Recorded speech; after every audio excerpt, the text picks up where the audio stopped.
Hey Carl, I'm going to teach you how to be rich using what I learned from the book Rich Dad Poor Dad. Everything we own either helps us become richer or makes us poorer. Something that makes us richer is called an asset, whereas something that makes us poorer is a liability. The formula to getting rich is to have as many assets and as little liabilities as possible. I know it sounds simple, but the most important concepts are often simple, so don't take it lightly. Once you learn how to make $1, becoming a billionaire just means doing the exact same thing a billion times. You're probably thinking, if I make $10 an hour, that means I'll have to work 100 million hours to be a billionaire. When you get paid for the amount of time you work, that's called active income.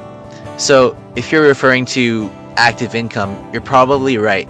You'll die before you even come close to a billion, unless you're at the top 1% of your field, like Hollywood celebrities or pro athletes. Even then, having $1 billion is pretty rare. There is another type of income called passive income that makes money for you even while you sleep. Before I get into what passive income is, let's go back to assets and liabilities. So, let's say a house. Is that an asset or a liability? Well, it depends. If you live in that house and you're losing money every month from the bills and mortgage payments, then it is a liability. If, on the other hand, you rent it out and you receive more money than what you have to pay to keep the house, then it would be an asset. One of my buddies pays $1,000 a month for his condo unit, which includes utilities and everything, so $1,000 in total.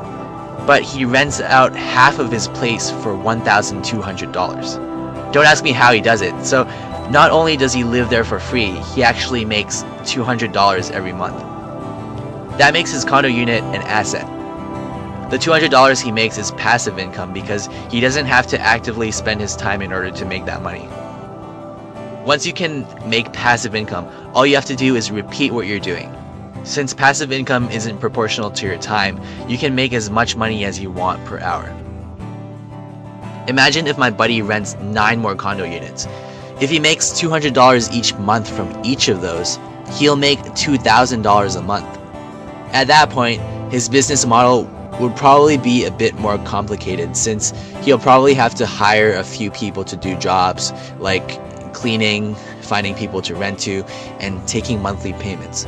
So let's say it costs him $1,000 a month to hire people to do those things.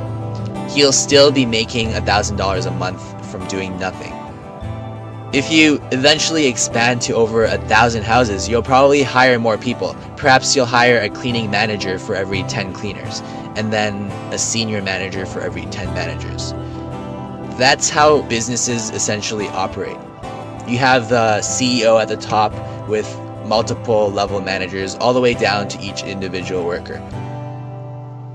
Learning how to keep your money is just as important, if not more, than learning how to make money. I go more in depth on keeping your liabilities low in my article. I wanted to keep this video short so you won't be bored to death. So if you're interested, click on the thing at the top. There's also a great book called What I Learned Losing $1 Million, which teaches you how to keep your money. It's harder than you think, trust me. And finally, the best way to learn how to make lots of money is by learning from people who have lots of money. And there's no one better than Sam Walton, the founder of Walmart, the richest man ever in America. He wrote a book about his life before Walmart and the challenges he faced in his businesses. You can check it out here, but I recommend reading his book yourself. It's not the typical boring autobiography. It's actually one of the most